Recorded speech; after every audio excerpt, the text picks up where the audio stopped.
आम्हाला माहिती आहे की ते BJP संगती त्यांची युती आहे.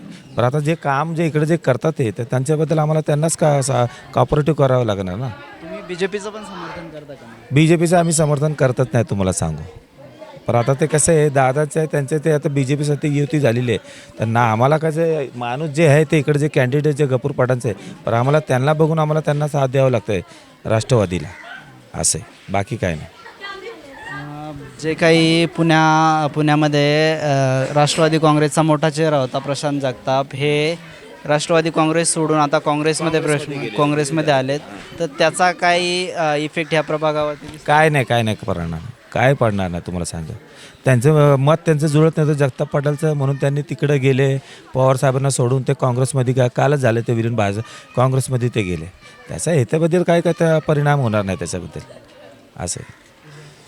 तुमच्या ह्या 19 नंबर वार्डमध्ये आम्ही जेवढं फिरतोय लोकांच्या समस्या भरपूर जाणवत आहेत. माजी नगरसेवकांबद्दल पण ओरड भरपूर आहे. हां, आजी माझी जे काय आहे त्यांच्या कामाबद्दल भरपूर ओरड आहे, लोकांची नाराजगी आहे आणि लोक म्हणत आहेत की ह्या समस्या आहेत. मग या सगळ्याला कारणीभूत कोण आहे?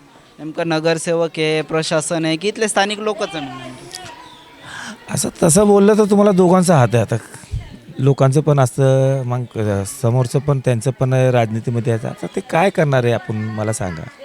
असं आहे जे आहे ते आहे. आता सर्वसामान्य माणसाला त्याचं हे भुगतावं लागतं. या समस्या घेऊनच जगायचं का आपण? नाही ना, होतील ना कधी ना कधी तर काय काळ येतील ना, त्याचे तरी होतीलच ना समस्या पुढं. आता करणार तरी काय. आता आम माणूस जे आहे ते आहे त्याला तर जगणं आहेच असं आहे.